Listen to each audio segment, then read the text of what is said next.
Welcome to Tech Machine, where we explore the fascinating world of technology and manufacturing processes. In today's episode, we delve into the intricate process of butter production in a factory setting. Thanks for watching this insight into how butter is made in a factory.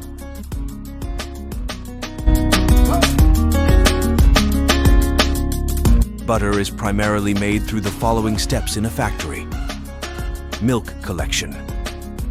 Fresh milk is collected from dairy farms and transported to the processing facility. Cream separation.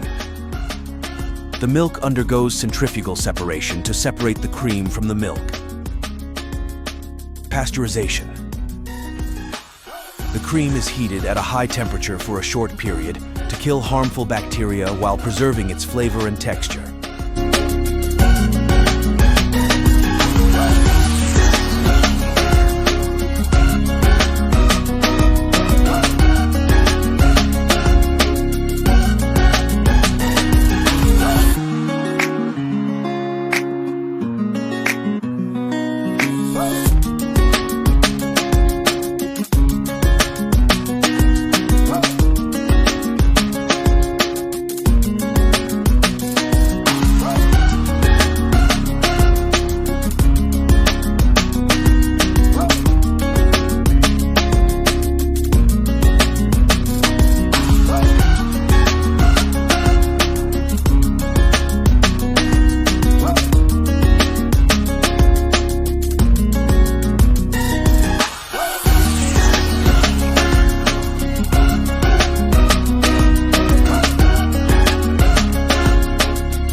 Stay tuned for more in-depth explorations into the innovations shaping our technological landscape.